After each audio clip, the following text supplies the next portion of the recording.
Good afternoon, voices out there. Guess I'm gonna have to come up with another catchphrase. It was at one time be a voice because all I was doing podcasts. Now it's a live feed. So maybe that's something we viewers can think about. Hi, Kayla. How are you, honey? Hey, Jasmine. How are you? Let's see. Comment. Today's guest is going to be Pastor David Ragsdale. Ah, he's here. Yay. Hi, Ephraim. How you doing, sunshine?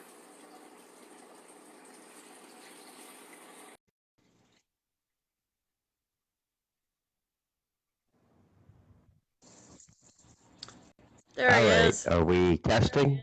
There we are. Hi, Penny Yep. Jean. Hi. How are you What's doing? up? What's up in the bluegrass state? Actually, I'm Um, playing with my microphone. Can you hear me? Because last time people said it sounded like I was talking in a vacuum. no, I can hear you. I had Okay. my headset on, but apparently that's not gonna work today. But it's all good. I'm not hearing an echo here, so No, not hearing an echo here either. okay, good. Hi, Kayla. So we have Miss Jasmine, Miss Kayla, and Mr. Ephraim. I have nicknames Mr. for Efron, two. how are you? Yeah, I got Yeah, I know. nicknames for. I was hearing that last night on Kayla's show. The nicknames for, of course, we already know for Reveille, and we already know for Kayla now. I hate to see what your nickname is. No, well, Ephraim there, he's sunshine. Of course, Miss Kayla, I kind of gave her the nickname Sweet Cheeks. I've heard. So, but So, what is on your mind today? and we have Pops. That's Kevin. I adopted him and his partner. They're my gay dads. Okay, I thought Kevin was Peaches. Yeah, he is. Okay, so where did we get Pops from? Now I'm getting confused. Okay. Oh, Pops is All right. because they're gay dads. I got you. All right, good enough. Yes, yes. We have Joseph. How am I doing today? And then we have Uncle Muffin. He is joining us. So hello to you too. And somebody asked me how I'm doing. Well, I'm here. um, That's always a difficult. good start. Yeah, I've had a difficult past couple days, but I'm here. I've had a busy one, at least myself, so I can relate in one respect. And I see a whole group watching. So, hello, everybody. If I don't call out to you individually, it's not intentional because it's not scrolling down by itself. I have to scroll it. Yeah. We I pointed you out there, Uncle Muffin. We know you're here. That would be David Brown. Yeah, and he's on my friend list now as well. So, I've been privileged to add a lot of your Facebook friends, which are now on my list as well. Yeah, it's about. and and everybody else out there, how is my voice coming through? Do I sound like that I'm in a wind tunnel at an airport in You're coming 1776? Or you're coming through fine on mine.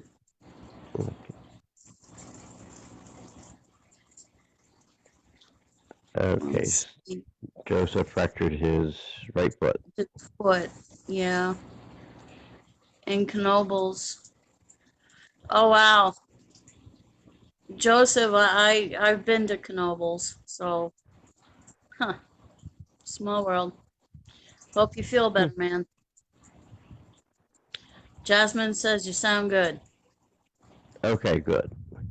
Oh, it could be. Yes. I got to get a new mic anyway. This is a very cheap set. I just got it when I was going to go on Skylar Fiction, and then he had to cancel, and he's always playing with schedule, so he's never Yeah, no, reliable. I'm waiting to hear back from him too. Yeah, he's done told me like a half dozen times, well, I'll have you on, or then he'll cancel at the last minute. Like, Hmm. I got drunk, I got drunk last night or something, and during the broadcast because he drinks during his broadcast, Hmm. and he says I'm just not feeling up to it today or whatever, and I'm like, okay. So I waited, and he says, and every time, like of every month, he'll come back. I'm gonna get right back to you. I'm like, okay. So we'll see what happens. Hello, Stephen. Yep. Steven just joined us. Hey, Cupcake. Well, I guess this would be a different forum that you're on right now. We have, oh, well, I'm here live, Joseph, so we're all good. But, this is the bully effect, so, you know, the reference is in the title. um, yeah, speaking of bullying, I know that you personally would got to be dealing with a lot of that because number one, you're gay. Number two, you're a gay Christian. Let's spike that up a little more because not only are you a gay Christian, you're a gay pastor. That's got to And be fun. indeed, I could write books, especially by doing gay weddings, as people say, oh, the sodomite minister's doing a wedding and all this stuff, but it's par for the course.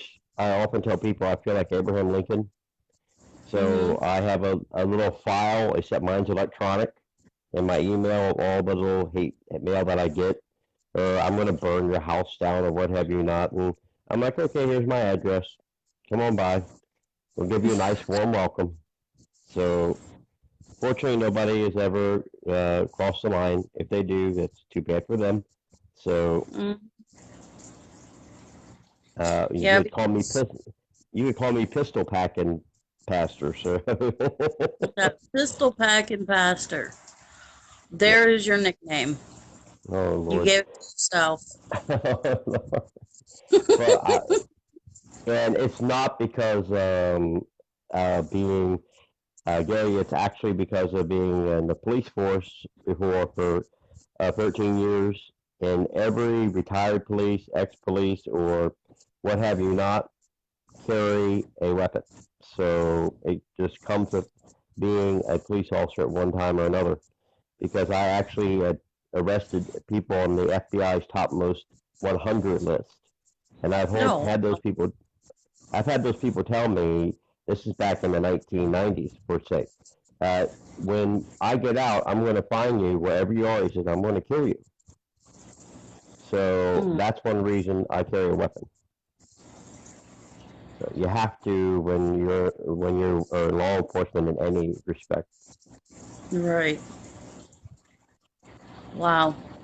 But that being said, I get a lot of harassment from folks. So, uh, I but imagine. and the, on the other hand, I look at it this way: is that they're at least they're not bothering somebody else, and because it would be to a lot of folks. I mean, their main purpose, as of course any bully is, and I'm sure you'd agree with this, is to intimidate. And if they can't intimidate you, they've lost their power.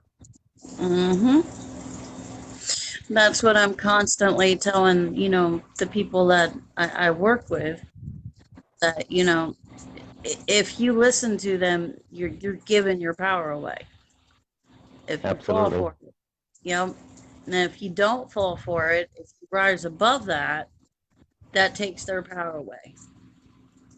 And I've never really shared this with anybody before, but when I was in school at one point, I was bullied as well, like in junior high school to a degree. And did it affect me later on in life? I'd say it would. It made me a lot meaner in the sense of I don't take that sort of thing anymore and I don't tolerate it.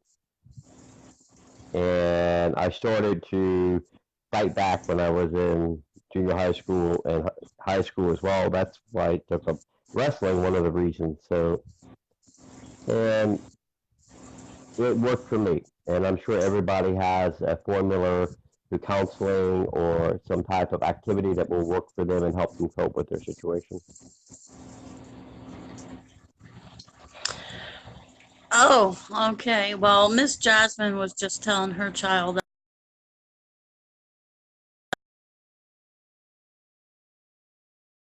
A little bit. I thank you for your phone number. So, That's correct. Absolutely. mm-hmm. And Jasmine goes just so. Joseph says that you can give him a call, Gene, apparently. Mm-hmm. Yep, All seen that. right. So, Jasmine said just you give folks power that have nothing to work with. Give it gives them no energy. Right. Take the power away. How do you take the power away? Just ignore it. Know who you are. exactly. If you're the role of intimidation, if you're not going to be intimidated, then they're virtually, it's impossible to create the actual situation that they're looking for. They're looking for a response. Mm, And usually they're looking for a response of fear or backing down to a degree. So in yeah. so in that respect, definitely being in the South here and doing weddings and having a gay ministry of any sort and being active also in any role in politics or community or what have you not, it's not Hmm. necessarily the best position to be in. But you have to be on. I'm a person that wants to be on the front lines. I have been that way all my life, and helping people and being able to be a sort of a try my best to be a good example as I did on the police force as well.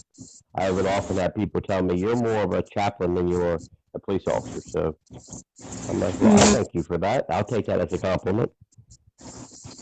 Right. Well, you're welcome, Joseph. Hello, Philip. You know, he says he loves the bully effect, and I have taught him a lot. Well, I guess that's a plus. You know, it's about awareness. I think we all can learn from each other, but we Yeah. often fail to do that. And I think that the biggest problem that people have is created in some instances. Now, I'm not talking about necessarily bullying in general, but in relations and talking and with one another and different people is that they will make up scenarios in their mind about, well, maybe so and so thinks that I'm not that good a person, or so and so thinks this about me. We can create a lot of scenarios in our minds that simply aren't true.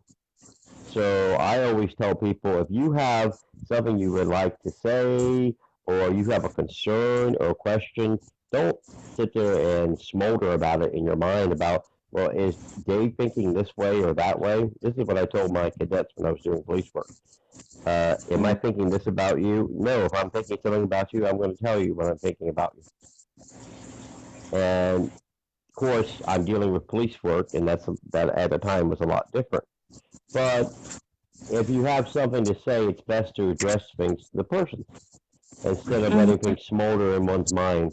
And I think in relations today, we see a lot of that people thinking, well, that person has got to be thinking that, or we see it in politics, especially, and so forth. Have somebody knows what the other person is thinking, and in reality, we don't. We're just doing this conjecture in our own minds.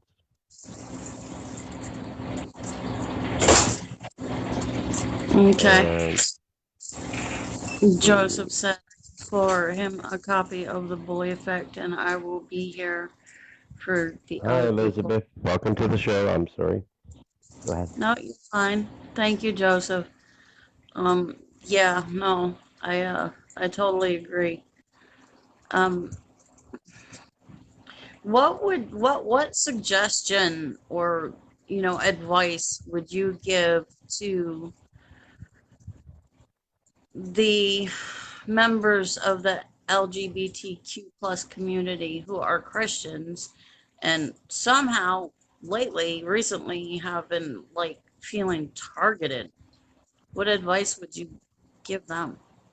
Actually, more I'd say that targeted, and not only that, they are like being, hey, putting into a basket, so to speak, of if one church feels that way, everybody else must feel that way. Mm-hmm. And Christianity in itself has gotten a terrible name. Oftentimes, I won't even tell people much that about, I don't use the word Christian much. I'll say that I'm a believer, I have a fellowship or what have you not.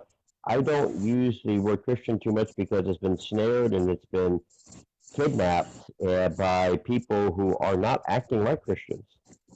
I talk to people on a daily basis who are very fed up, and not just Christians, but people who used to be Christians because of exactly what you're saying. And with that in mind, people will say, I'm just through with the church. I'm through with Christianity. I'm through with organized religion.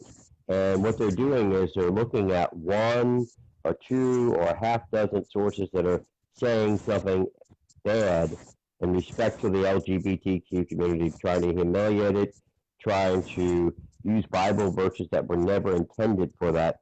And they're using the Bible as a bullying weapon, basically. And Mm-hmm. that's what it's turned into.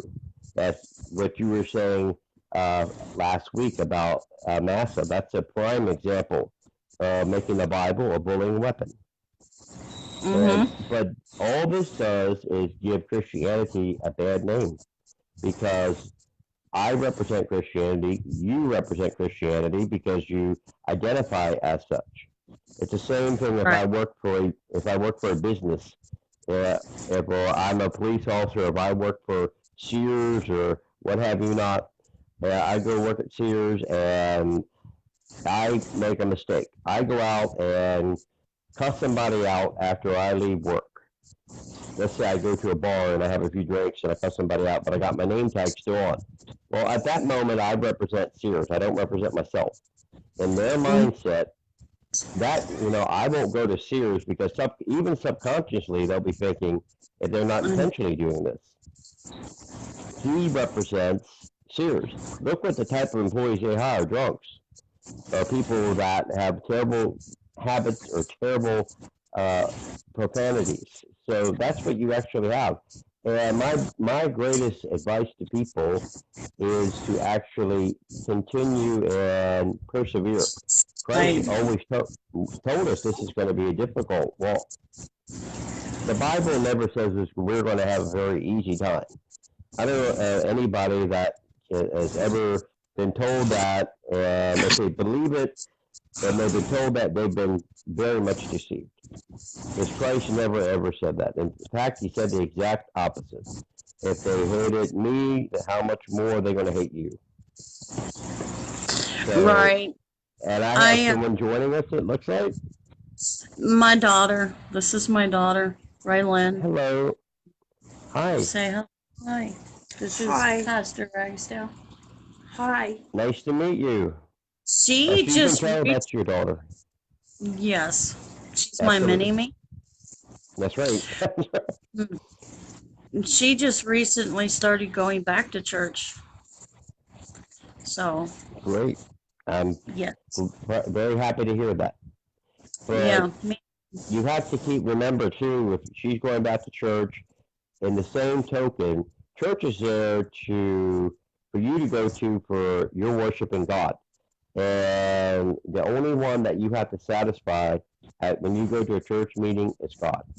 You don't have to satisfy the person next to you, or am I remembering a Bible verse, or am I doing just right, or maybe I shouldn't have thought that way about the person the other day.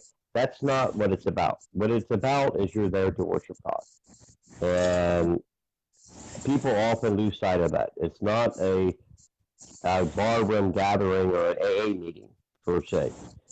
It is simply you're there to worship God and to fellowship with like believers who also should be there to worship God.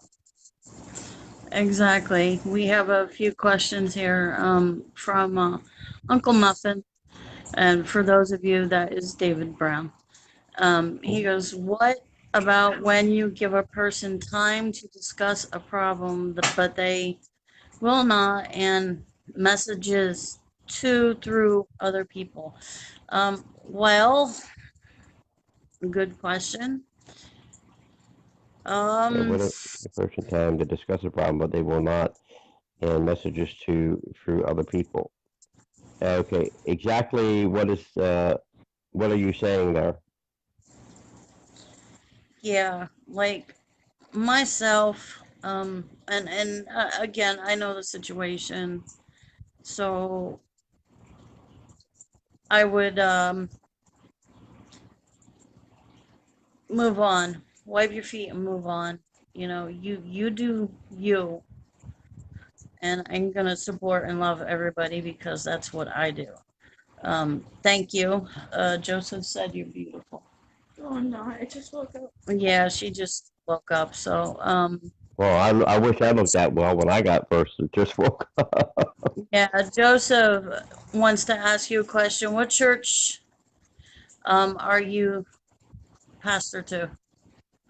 Actually, it's called Church of Equality Fellowship, and that's in Columbia, South Carolina. Right now, we're sort of doing the limbo through the online thing and meeting at other parishioners' homes at the current time.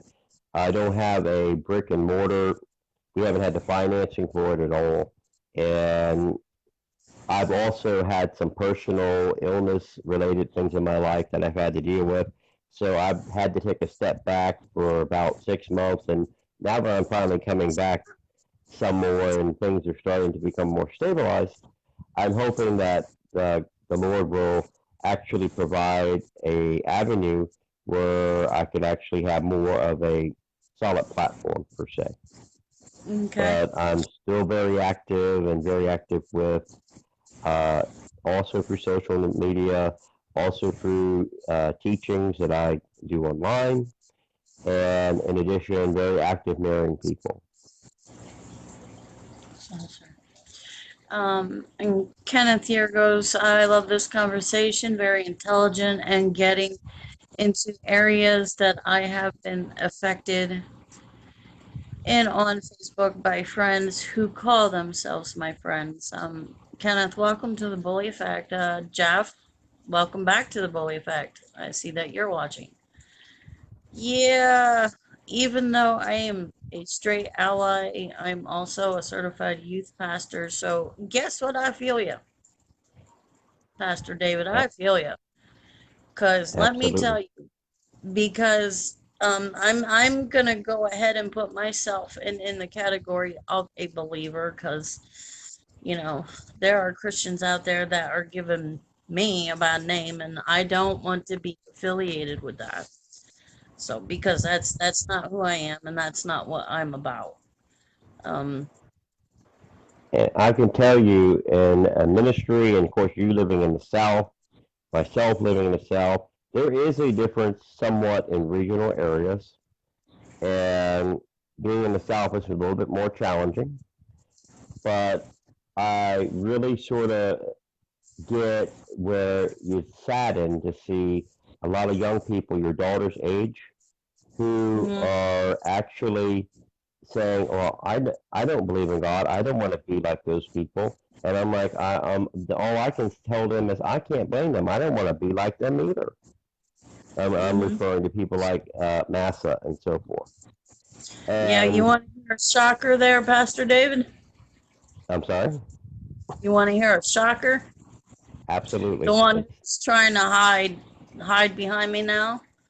mhm. This one here used to be an atheist.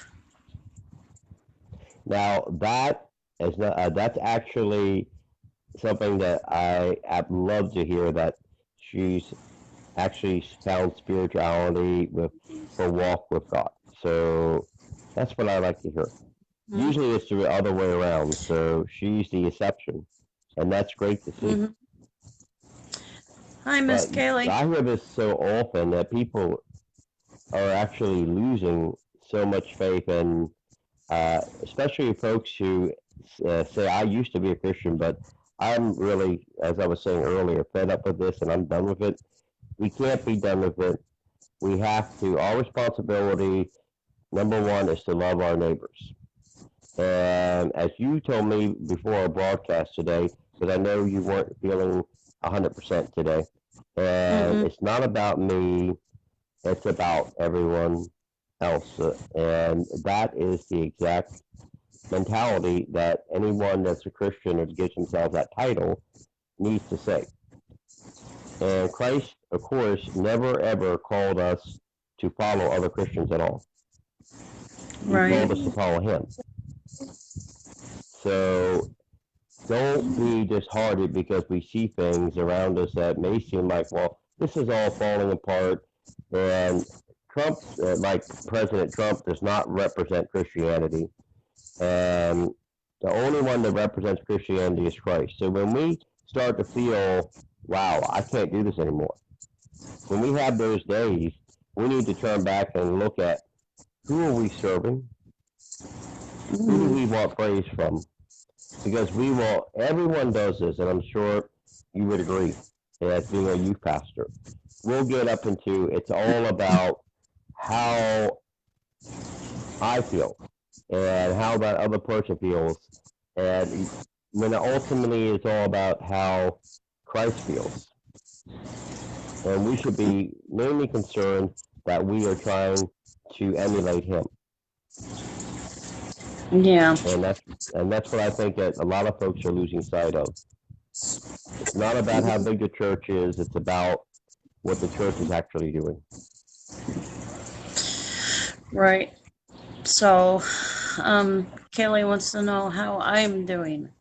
Um, you know what? I'm here, Kelly. So that's a plus.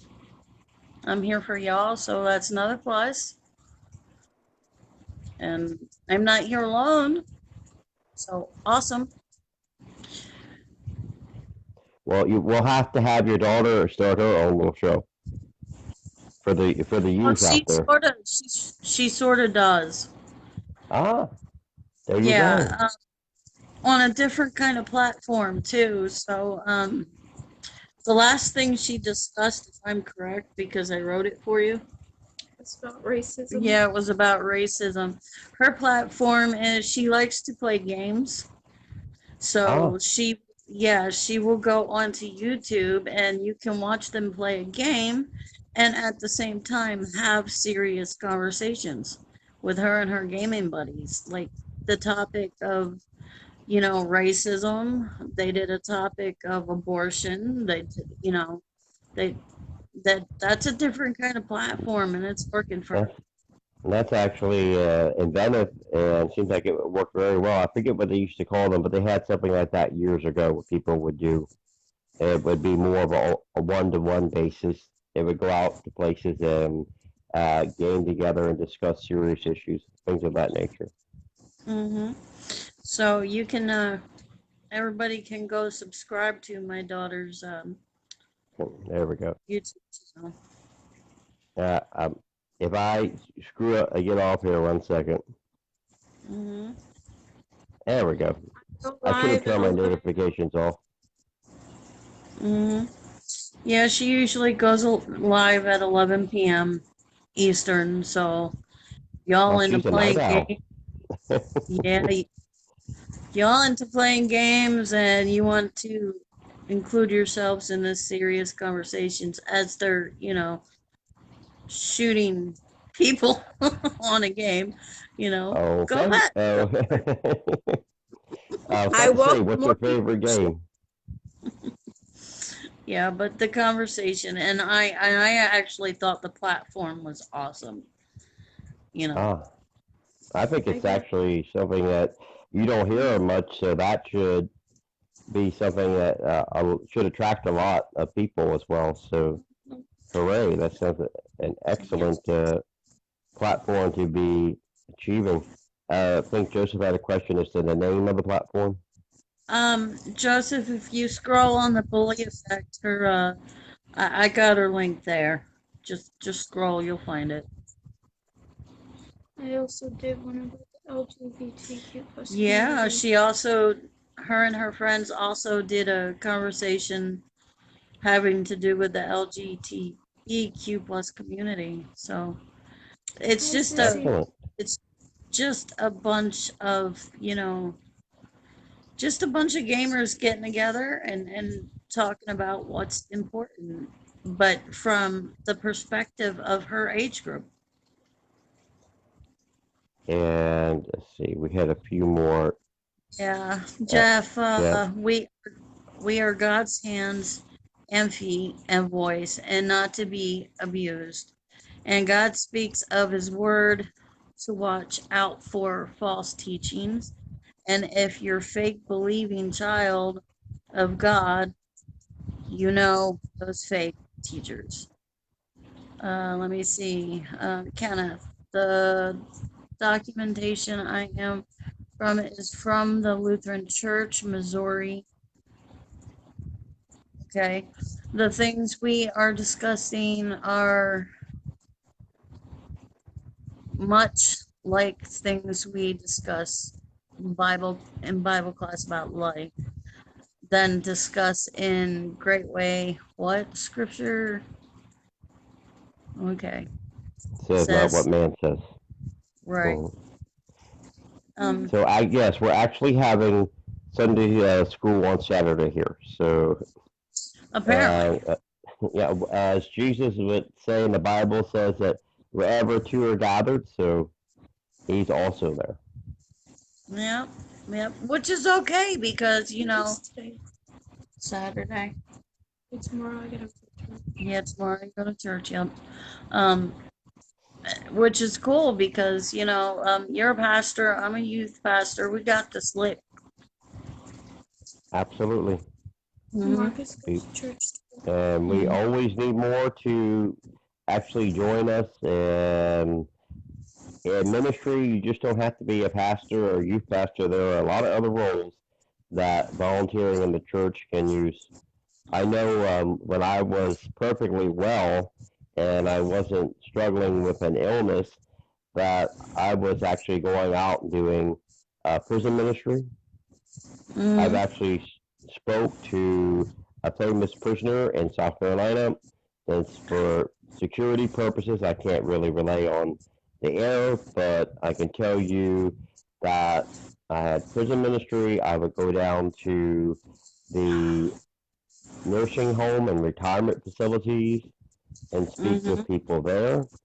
In addition, we have a suit mission here and would go down there frequently as well. So there's always something that we can be doing. Either I like to tell everyone is that if you don't have a role, and you don't have to belong to a church to do this either, if you're not volunteering and contributing to your community, you need to find a way to actually do that. And it doesn't have to necessarily be physically going out and doing something. But if you're able to do that, that's great because there are so many people that need help, and there are so few helpers that are around. Mm-hmm. So the need is So, great. Joseph says that to wish Raylan good luck. So, I help a lot with her, what she's going to talk about. Scripts. Yeah, I pretty much write her scripts for her. So, but, Well, well, see, Last time well, I you did can that. actually let her write some scripts, and then you can review them and see how that actually, what she can yeah, come up with. one of the times we did that and she did good. Ah, there you go. Some topics I So, don't know how to write about. well, which topics were those? What was it? The racism one? Yeah, she pretty much, the last one I did for her was, racism. And Mhm. I pretty much gave a history lesson. And I brought up that history lesson. Hmm. That's probably one of the Like, best ways. Pastor, here's a question for you, Pastor David. Do Mhm. you know who wrote Amazing Grace? I do, but the name, you're trying my brain right now, and it's not there, but I do know who wrote it, yes. Right. So And it's, thank you. I'm a great mother. Well, I try to be. Even I fall short absolutely, of glory That's sometimes. funny. Shut up. But but yeah, people think it's the total opposite of what people think about that song. It was actually written by a slave owner. absolutely, You know, absolutely. I mean, at one Uh, point he was involved with the slave trade, but mhm. then, Amazing Grace, his eyes were opened, and The best way I always say about if you don't experience it, in a sense, is that I can't relate well to racism. I can relate to discrimination, but not racism because I mhm, haven't experienced it. Neither can I relate well to having a child. I haven't had a child through and given birth. But for those who have experiences, they are your best teachers. And the mhm, best way to actually find that is to, about any subject, is to speak to somebody who's gone through it or lived through it. Like older people that have went through wars and went through different times than we have, they are open and live history books. And it's very important to converse with them as well and get their opinions and their witness to actually what had occurred at a particular time in history. mhm. So in any case, Jew, if you have Penny June, if you have any questions, anything that you would like to ask, by all means, you can take your lightning round or whatever question you'd like to ask. We have to make this a little fun since it's Saturday. Okay, yeah, I have a question, and I think we Sure. touched upon this talking back and forth recently. My question is, being a gay pastor, how do you feel about sex before marriage? I actually have a huge article that I wrote about that in length, and I'll repost it when we end here. Uh, Sex before marriage is fine, assuming that the person that you're actually having activity with is not married. If the person is married, then we have problems. So then that falls in the category of adultery. But there's nothing in the scripture that says you should not have relations before marriage. It doesn't mean to go out and become a prostitute or something of that nature. The Bible is Right. very clear on that. It does actually condemn prostitution. In fact, we'll hear about temple prostitutes often and in the scriptures. But Mhm. all in all, the actual fornication is not what people feel it is. And it's actually a word that is relating to pornography. And that is where the word part of fornication comes from. So actually having relations outside a marriage is perfectly fine, but it doesn't mean to go around and from person to person to person to person. In a sense, it is a biological need, which I tell people. And if folks have engaged in some sort of activity, like priests, for instance, it's not natural for somebody to run around celibate. Priests to be celibate their entire lives is not natural, and that's why altar boys and other people are suffering. And you hear the scandals that go on in the Catholic Church. Um, okay. Joseph goes that I'm a great person too. Thank you. I lost my mom in 2001 of pancreatic cancer. She was 62 years old. I'm sorry for your loss. I definitely feel your pain, as most of us do in one form of another when we lose somebody. And that was my deal the past couple of days. I'm just gonna be honest with everybody out there.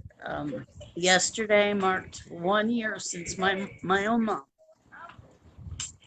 passed away, and I was having a hard time. And we had touched on that, and I had spoke to Penny Jean through chat, and we touched on that. And all I can say is it's a difficult time for all of us, I would think, when we actually have anniversaries. I actually can remember anniversaries in my head. Sometimes I would like to say, why this just seems to come so quickly each year. So, but in my particular case, I can't speak for everyone. In my particular case, with my mother, she was on the end of her life due to dementia and a whole host of other issues, and my father had terminal brain and lung cancer. And in those cases, for them to have continued to exist on this earth would have been torture. So, and I choose to remember them how they were, not how they actually became through illness. Mm-hmm. So it's very important that we remember that we're not supposed to be here, folks. Not like this. We're not supposed to be sick. We're not supposed to experience death. We're not supposed to experience pain. So that's why we have all the trouble. People say, well, why does God just allow this and why does God allow that? I get that question often. Oh, it's not because of God. It basically is that we're suffering the consequences for so many years ago and through every part of our life. And when we do pass, I firmly believe that we end up in the presence of God in a new spiritual body, similar to what Jesus actually portrayed when he resurrected. He Mm-hmm. actually had a body because we remember him appearing before the 12, and Thomas demanded that I touch him.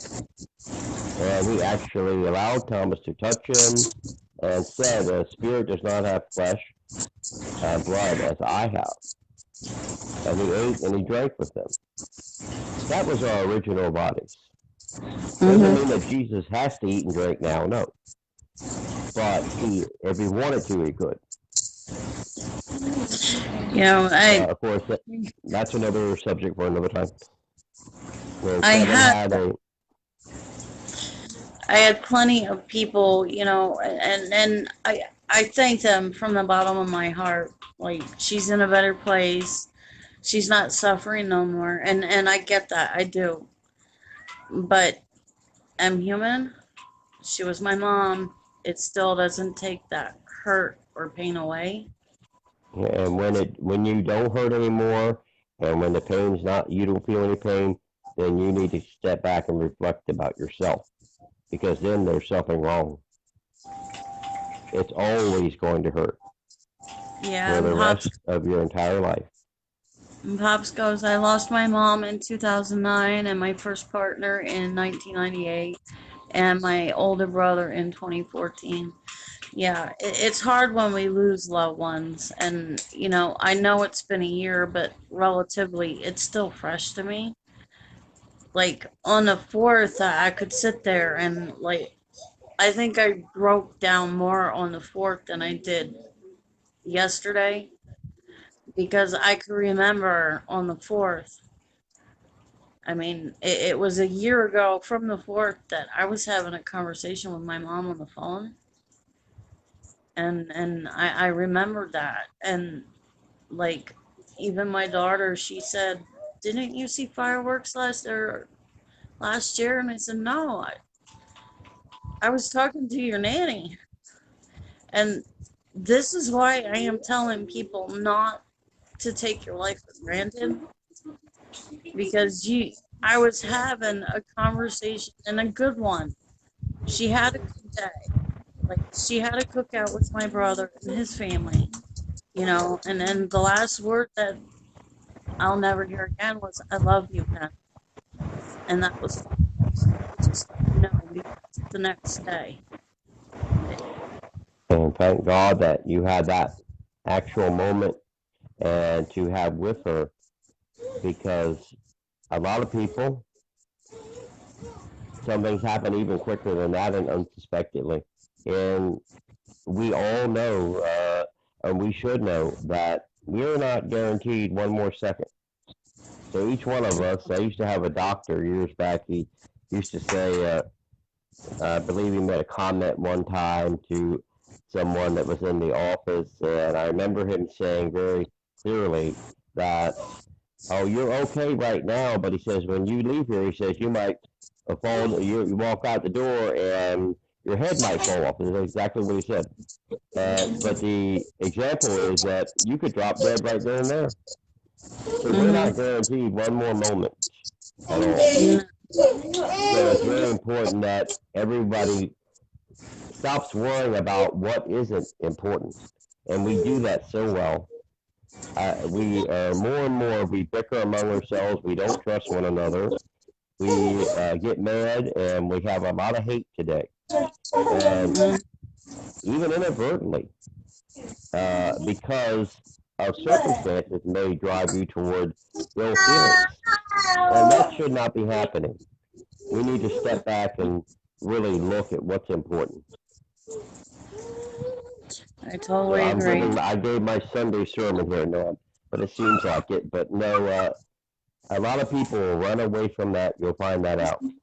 If as soon as you Right. start talking about, what's important in life and loving one another, etc., you'll see groups of people are very uncomfortable with that.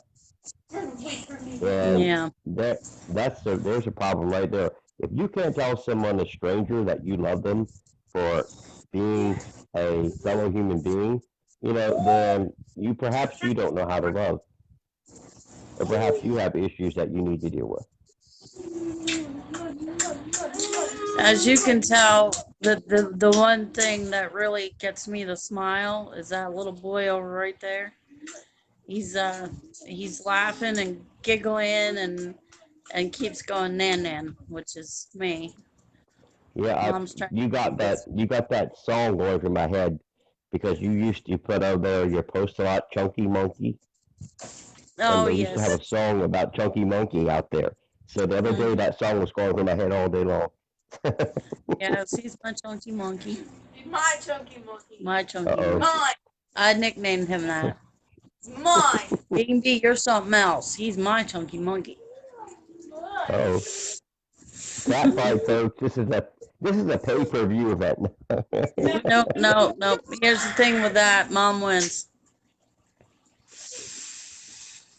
I'm her But mom. Yet she's his mom, but I'm her mom. ah, gotcha, gotcha. Yeah. But So, that's what's important, folks. So, and I hope that everybody, I know our audience is going up and down here right now. We're in a low end here, but hmm when you start talking about love, people want to shy off. So, and that shouldn't be. Everybody should be. If I, my perfect society, I used to say that people, if you felt a certain way, you wouldn't be afraid to walk up to somebody and tell them that. Today, if you walk up and tell somebody something, you probably get your lights knocked out. But that's the difference in our society. We're a very closed and inward society, closed in our side of ourselves, and that's not a good way to be at all. It almost makes one wish that everybody had telepathy, so one hmm could know how the other one is feeling. Yeah. We don't. So my problem is sometimes I have a, and I say this because I help a lot of people out there. I have a hard time myself opening up to people, and Actually, those of us who do this for some that do it for a living, some that do it to volunteer, and as you counsel and I counsel as well, yes, we are harder to open up about situations because we're the ones that keep it to ourselves. hmm Like my role is to help people, not to be the one asking. So that's hmm basically the way that we look at it, hmm and it's very true. Yeah. But I want to thank you for taking the time out to join me this afternoon. It's Oh, my pleasure. Tomorrow I'll be on. I'll actually have on my show on Open Forum. We'll have Stephen Lewis on. He's had a hmm lot of interviews, so he had one with Taylor last night. So I thought of some new interesting questions to ask him. So it's going to be a no holds barred drag down, no it's going to be quite nice. So nothing rambunctious, but I'll try to bring up something a little bit different. So everything you wanted to know about Stephen Lewis was afraid to ask. I'll be like, it's Reveille time. So Right. And I won't be having a show tomorrow because I never had.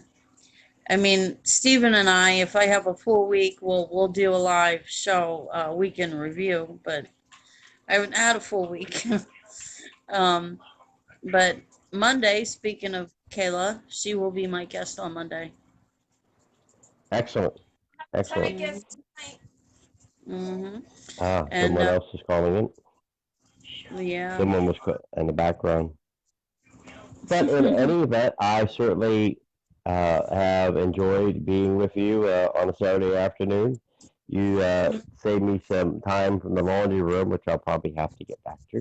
So Oh, you all have a very good afternoon, everyone, and I want to thank everybody for joining me on Penny Jean's broadcast, and I'll have to remember to share a link on my page as well. okay, So, everybody out. Love you, Pops, Uncle Muffin, Cupcake, Sunshine, Sweet Cheeks, the list goes on. And love you too, Pistol Packing Pastor. there you go. Love you. There. Have a good one. Oh my god. Mm-hmm. All right, everybody out there. All right. Enjoy the rest of your weekend. That's right. Good night.